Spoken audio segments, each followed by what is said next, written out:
Hello guys, I am back. आज आपका भाई फिर से आ गया है इसी इंडिया को इसी इंडिया के अगेंस्ट बोलने के लिए। मतलब मैं जिस कंट्री में रहता हूँ, जिस कंट्री ने मुझे ये जगह दिया है रहने के लिए, उसी कंट्री के अगेंस्ट बोलने के लिए मैं वापस आ गया हूँ इंटरनेट पे। अब देखो, कोई इंसान जिस कंट्री में रहता है उसी कंट्री के अगेंस्ट। सॉरी गाइस, आपको फ़ैन की थोड़ी बहुत नॉइस आ रही होगी, सो मैं फ़ैन को थोड़ा सा ऑफ कर देता हूँ, राइट। तो फ़ैन की नॉइस नहीं आएगी, बेटर रहेगा। ओके, देखो, जिस कंट्री में कोई आदमी जो आदमी जिस कंट्री में रहता है, यदि वो उसी कंट्री के अगेंस्ट, उसी कंट्री के सीएम, मंत्री लोग, मिनिस्टर्स, एमएलए, एमए के अगेंस्ट जा रहा है, उसी कंट्री की इकोनॉमी जिस तरह चल रही है उसके अगेंस्ट जा रहा है, उसी कंट्री के टैक्स पे सवाल उठा रहा है, राइट। मतलब मैं आ गया हूँ यार। आई एम मतलब कौन वो करेगा यार। हर किसी को डर है ना यार कि मैं जिस कंट्री में रहता हूँ उस कंट्री के अगेंस्ट यदि मैं बोलूँ तो कल को पता चले इस पुलिस वाले मेरे घर पे ना आ जाए यार। और फिर ये नेता मंत्री लोग यार कहीं मुझे मतलब जेल वेल के ना चक्कर पड़वा दे। मतलब माइनर होकर के जेल में जा रहा हूँ, राइट। देखो, मैं ना मुझे ना पता है, कल को यदि मेरे घर पे पुलिस वाले भी आ जाए और बोले कि यार यू आर अंडर अरेस्ट, मैं खुशी खुशी चला जाऊंगा, पता है। ये बोले कि यार तुमने कुछ अगेंस्ट बोला इंडिया के बारे में, मैं बता, मैं जेन्युइनली भाई मैं बोलूँगा, मैं खुशी खुशी चल जाऊँगा, अरेस्ट होने के लिए मैं रेडी हो जाऊँगा। And the most important thing is कि मैं ये भी बोल दूँगा कि जो भी मैंने बात बोला है ना इंटरनेट पे, वो ट्रू बोला है, मतलब करेक्ट बोला है। एक वर्ड, सिंगल वर्ड मैंने करेक्ट बोला है, मैंने कोई भी गलत नहीं बोला। अब देखो, आज मैं किस चीज़ के बारे में बात करना चाहूँगा। आई वुड रियली लाइक कि मैं आज इंडिया के जीएसटी, टैक्स वाले सिस्टम पे सवाल उठाऊं। एंड जो टैक्स जो वसूली हो रहा है, इस वसूली का बेनिफिट क्या हो रहा है, राइट। मैं रियली इस चीज़ पे बात करना चाहूँगा because this is one of the most important thing है। जो लोग मेजोरिटी ऑफ द टाइम्स जो लोग नहीं करते हैं, मतलब इस चीज़ को इग्नोर कर देते हैं। बट ये इग्नोर करने वाली चीज़ कभी थी ही नहीं, right. So the most important thing is, आप देखोगे ना, अब अभी यदि एक फॉर्च्यूनर लेने चल जाओगे, मतलब कोई भी एक गाड़ी, देखो फॉर्च्यूनर का base model I think so 42 lakhs का आता है। ओके, तो मतलब आप कोई भी मतलब फॉर्च्यूनर लेने जाओ या कोई भी गाड़ी लेने जाओ, तो इंडिया में बात कर रहा हूँ ऑन रोड, आपको 42 लाख की पड़ेगी बेस मॉडल। बट पता है फॉर्च्यूनर की एक्चुअल प्राइस कितनी है? कुछ 25, 26, 27 लाख के आसपास एक्चुअल प्राइस, पता है। अब देखो, मैं डायरेक्टली पता है क्या बोलूँगा। आप यदि कोई भी गाड़ी खरीद रहे हो, जैसे सपोज आप एक फॉर्च्यूनर खरीद रहे हो आज इसी रेट पे, शोरूम से आज निकाल रहे हो, अगले 10 सालों तक आप उसको चला रहे हो, तो पता है आपने 2 गाड़ियाँ खरीदी है, आपने एक गाड़ी कभी खरीदी ही नहीं थी यार। आपने कभी एक गाड़ी खरीदी नहीं थी, आपने सीधे 2 गाड़ी खरीदी है। एक गाड़ी खरीदी है जो आप चला रहे हो रोड पे, जिस पे आप पेट्रोल भर के आप चला रहे हो, राइट। और एक गाड़ी आपने खरीदी है सरकार के लिए कि ये लो सरकार जी, आपने बस सरकार को बोल दिया कि सरकार जी ये लीजिए, दान ले लीजिए, ये फॉर्च्यूनर आपकी हुई। आज के बाद से मैं आपकी गाड़ी में हर रोज़ पेट्रोल पेट्रोल जितना भी मतलब घूमोगे आप, मैं आपके लिए पेट्रोल पेट्रोल डलवाऊंगा, कोई दिक्कत नहीं है। एक गाड़ी में मैं घूम रहा हूँ, एक गाड़ी में आप घूमो, और उसका जो गाड़ी का खर्चा है, जो पेट्रोल का खर्चा है, वो मैं संभाल लूंगा। एक फॉर्च्यूनर वाला आदमी वही बोलता है यार। अब देखो, आप लोग तो मतलब पूरा कंफ्यूज हो गए होगे, तो मैं समझा देता हूँ। एक फॉर्च्यूनर की एक्चुअल प्राइस होती है 26 25 26 लाख, ऑन रोड आती है 42 लाख की। What the hell is this. Fortuner की अभी जो करंट जीएसटी रेट पता है कितना है? 40%। अब बहुत सारे लोगों को समझ में नहीं आ रहा होगा कि क्या बोल रहा हूँ। 40% है, मतलब 40% है तो है, क्या दिक्कत है? सरकार टैक्स ले रही है ना, मतलब हमें कुछ बेनिफिट देगी, टैक्स ले रही है, ठीक है देगी, वो अच्छी बात है। लेकिन आप मेरी बात समझो। आप कहीं पर गए 1 लाख का सामान लेने के लिए, एक प्रोडक्ट है 1 लाख। देखो जस्ट सपोज ये भी रिमोट है, एक रिमोट है, फैन का रिमोट है, तो ये एक रिमोट है, राइट। तो अभी आप मार्केट पे गए, आपने ये रिमोट मांगा, तो उन्होंने कहा कि ये रिमोट की जो एक्चुअल प्राइस है अभी 1 लाख रुपए है। लेकिन उनने कहा कि नहीं भैया जी, हम आपको 1 लाख रुपए में प्रोडक्ट नहीं दे सकते, हम आपको सेम ही प्रोडक्ट देंगे, बट आपको उसके लिए 1,40,000 रुपये पे करना पड़ेगा। मतलब यही प्रोडक्ट जिसकी एक्चुअल प्राइस सिर्फ 1 लाख रुपए है, लेकिन अब ये सरकार बोल रही है कि नहीं सर जी, हम आपको ये 1 लाख रुपए में नहीं दे सकते, आपको हमें 40,000 रुपीज़ एक्स्ट्रा पे करने पड़ेंगे। मतलब एक टोटल जो बिल बनेगा वो 1,40,000 का बनेगा, आपको इस रिमोट को चाहिए यदि तो। अब वो 40,000 रुपये जो हमने एक्स्ट्रा दिया ना, उस वो 40,000 रुपये जो एक्स्ट्रा दिया, उस 40,000 रुपये से ना हमें इस रिमोट के साथ कुछ और मिल रहा है, ना इस रिमोट में कुछ और इम्प्रूवमेंट हो रहा है, ना इसकी क्वालिटी बढ़ रही है, ना इसकी क्वांटिटी बढ़ रही है। राइट, मतलब देखा जाए तो इसमें कुछ भी डिफरेंस नहीं आया। आपने जो 40,000 रुपये दिया फोकट का दिया। अरे कहाँ गए 40,000 रुपये? सरकार के जेब में। ओह सॉरी, मंत्रियों की करप्शन वाले जेब में गए हैं। सीबीआई रेड मारती है कि ब्लैक मनी हुई तो हम आप रेड मारेंगे, ईडी की रेड पड़ती है।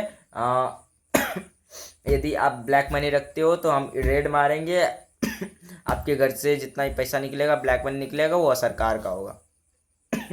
बट व्हाट अबाउट देम यार, मतलब खुद सरकार का क्या यार, खुद सरकार ब्लैक मनी मतलब करप्शन पे करप्शन किए जा रहे, करप्शन किए जा रहे, हमसे पैसा लुटा जा। मतलब अब मेरी बात समझो, आप दुबई चल जाओ, ठीक है, मैं एग्जांपल ले रहा हूँ, जस्ट एज एग्जांपल, आप दुबई चल जाओ। दुबई में ये 1 लाख की यदि ये रिमोट है ना, तो आपको 1 लाख रुपए ही देना पड़ेगा। इस पे आपको 1 रुपये देना जरूरत नहीं पड़ेगी। सॉरी सॉरी गाइज, आपको इस रिमोट का यदि एक्चुअल प्राइस 1 लाख रुपए है दुबई में, इन दुबई, तो आपको सिर्फ 1 लाख रुपए देने की, 1 रुपया देने की जरूरत नहीं है यार। क्या बोले, इंडिया में 40,000 रुपये एक्स्ट्रा पे करना पड़ रहा है। एक फॉर्च्यूनर लेने जाओ, एक्चुअल प्राइस 26 लाख रुपए आपको देने पड़ रहे हैं, 42 लाख रुपए। What the hell is this. और रही बात जो मैंने बोल रहा था ना कि ये पेट्रोल, सरकार आप गाड़ी चलाओ, मैं आपके लिए पेट्रोल भी भरूंगा, तो आप जब पेट्रोल जो भराने जाते हो ना, उस पर भी जो टैक्स वगैरह होता है, जीएसटी वगैरह होता है, वो ऑलमोस्ट 30-50% के अप्रॉक्स हो जाता है। ये कंफर्म नहीं है 50%, बट बहुत सारे टैक्स वगैरह होते हैं, और जीएसटी वगैरह होते हैं, फिर एसजीएसटी होते हैं, सीजीएसटी होते हैं, वो सारे मिला विला करके ना ऑलमोस्ट 40-50% वो पेट्रोल में भी निकल जाता है। इसीलिए मैं बोल रहा हूँ कि जब आप एक फॉर्च्यूनर लेने जाओ ना, तो रियलिटी ये है कि आप अपने लिए एक फॉर्च्यूनर ले रहे हो और आप सरकार के लिए एक ले रहे हो। अब देखो, यही है रियलिटी ऑफ इंडिया। मैं जेन्युइनली बोल रहा हूँ, अभी अभी अभी यदि मुझे अभी यदि मुझे स्कॉलरशिप मिल जाए ना, ऑल्दो मैं मुझे स्टडीज़ में मतलब एजुकेशन में, स्पेशल इंडिया के एजुकेशन में जीरो इंटरेस्ट है। इंडिया की एजुकेशन मुझे कभी चाहिए ही नहीं थी, बकवास है यार ये इंडिया की एजुकेशन। अभी पता है मुझे, अभी यदि मुझे ऑफर मिल जाए ना कि मैं इंडिया को लीव कर सकूं, फॉरेन कंट्री में जा सकूं, कुछ भी कर लूँ यार, कोई दिक्कत नहीं है, मैं इंडिया को अब भी लीव करने के लिए तैयार हूँ। मैं अब भी क्या, अभी इंडिया को छोड़ के चला जाऊँगा। फॉर श्योर फैमिली है, बट उन्हें भी ले चल जाऊँगा यार, कोई दिक्कत नहीं है। बट इंडिया जैसे इतने बकवास देश में कभी रहना पसंद नहीं करूँगा। इतनी बकवास कंट्री है ना ये इंडिया, जेन्युइनली। अब गरीब भी नहीं रह सकते, अमीर, अच्छा ठीक है। अब आप बोलोगे कि 40,000 रुपया इंडिया ले रहा है, तो सरकार जो ले रही है तो हमें बेनिफिट भी तो दे रही है। इधर वाटर पंप बना रही है, अगेन फिर गरीबों के लिए बहुत सारे हॉस्पिटल्स खोल रही है, गवर्नमेंट हॉस्पिटल्स है, गवर्नमेंट स्कूल्स है, बहुत सारी चीज़ें हमें प्रोवाइड कर रही है, खंडा प्रोवाइड कर रही है। अपना कभी आपने देखा होगा तो अच्छी बात है, वेल एंड गुड, बट आपने यदि कभी गवर्नमेंट स्कूल का हाल नहीं देखा ना, एक बार गवर्नमेंट स्कूल चल जाना, ठीक है, वहाँ का हाल एक बार देख लेना, वहाँ के बच्चों का हाल देख लेना। बच्चे ना गवर्नमेंट स्कूल में पढ़ाई करने नहीं जाते हैं, खिचड़ी खाने जाते हैं, ये कंडीशन हो रखी है।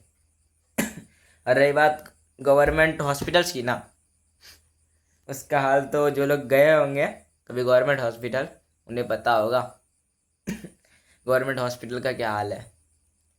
और रही बात वाटर पंप्स और ये रोड वगैरह बनाने का, जो स्पेंड है, रोड बनाते हैं, ये हमारे लिए इंफ्रास्ट्रक्चर बना रहे हैं, राइट, हमारे लिए डैम बना रहे हैं, अगेन फिर हमारे लिए बॉर्डर पर लड़ाई कर रहे हैं।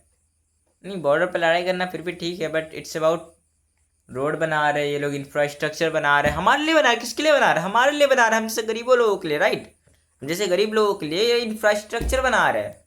कभी जा करके देखना यदि एक रोड का बजट निकलता है 10 करोड़ का, ये रोड बनेगा, तो एक्चुअल रोड कंस्ट्रक्ट होने में जो एक्चुअल जो स्पेंड जो होता है ना, वो लेस देन 2 करोड़ से होता है। यानी वो जो 10 करोड़ है वो गवर्नमेंट से निकल करके, गवर्नमेंट फंड से निकल करके जो एक्चुअल कॉन्ट्रैक्टर के हाथ में जाती है, जो एक्चुअल स्पेंड करता है उस रोड को बनाने में, उसमें ना 80% कट हो जाता है। अब आप लोग बोले कि वो कैसे हो गया? हाय हाय शिवम जी, ये हुआ कैसे? I mean like how 10 crore contractor के पास जाता है तो 2 करोड़ कैसे हो गया? वो तो आप ही लोगों को पता होगा। आप ही लोग हो ना इंडियन सिटीजन्स, आप ही लोग हो ना सीनियर वाले, जो बोलते हैं कि we are the senior citizens of India, we are the citizens of India, we will vote. दो वोट, वोट ही देते रहो ना यार, तुम लोग वोट ही देते रहो ना यार।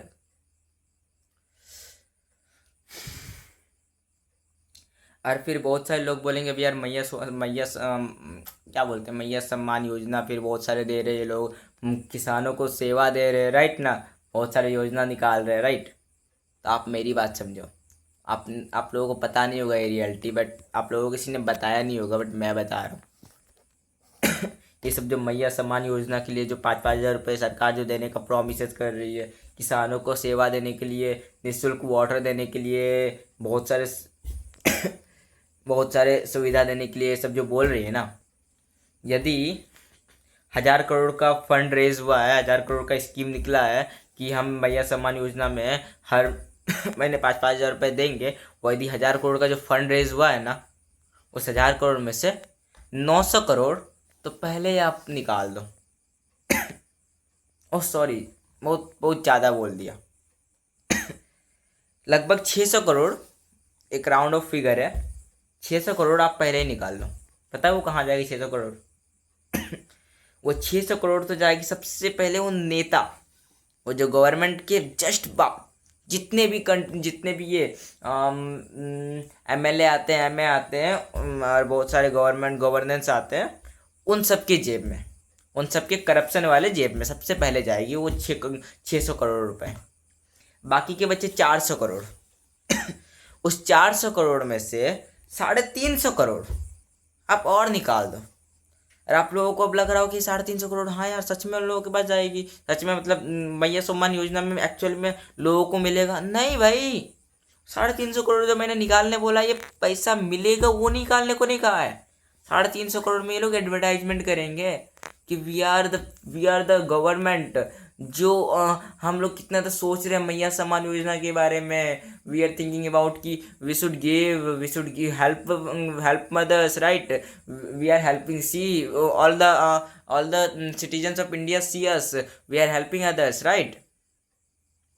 अगेन फिर बेटी बचाओ बेटी पढ़ाओ स्कीम में करोड़ों का फंड रेज होता है, कहाँ जाता है? 600 करोड़ में से, 1,000 करोड़ में से 600 करोड़ सबसे पहले तो इधर करप्शन वाले जेब में जाता है, बाकी का 350 करोड़ सिर्फ एडवर्टाइजमेंट में चल जाता है। बाकी का जो 50 करोड़, उसमें से भी 2-3 करोड़ 2-3 करोड़ 2-3 करोड़ करते करते करते करते लास्ट में बचता है 10-12 करोड़, बस वो जाता है एक्चुअल लोगों के। और पता है 10-12 करोड़ भी क्यों देते हैं? 10-12 करोड़ रुपए भी एक्चुअल में मदर लोगों को क्यों मिलता है? जस्ट बिकॉज कि वो फोटो क्लिक कर सके, और वो जो क्या बोलते हैं 400 करोड़ जो स्पेंड, 300 करोड़ जो स्पेंड किया ना उन्होंने वो एडवर्टाइजमेंट में, मार्केटिंग में, तो बस उन लोगों का मतलब फोटो लगा सके कि ये देखो हमने इन लोगों को यार मैया सम्मान योजना में बहुत सारे लोगों को हेल्प किया, राइट ना। ये 10-12 करोड़ जो स्पेंड भी जो करते हैं, कुछ कुछ लोगों को जो मिलता है वही चीज़ है।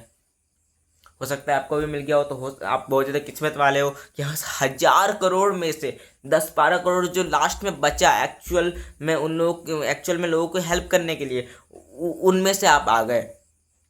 खुशी मनाइए इस बात का बस, वरना इंडिया इतना बकवास कंट्री है ना, मैं इसके अगेंस्ट ना घंटों बात कर सकता हूँ, इतनी बकवास कंट्री है ये। और मतलब जितना बोलो ना उतना कम है इंडिया इस कंट्री के लिए। अगेन फिर बहुत सारे ऐसे स्कीम्स निकलते हैं जिसमें कि फीमेल्स को प्रोटेक्शन मिलती है, मतलब उन लोगों को क्राइम से प्रोटेक्शन मिलती है।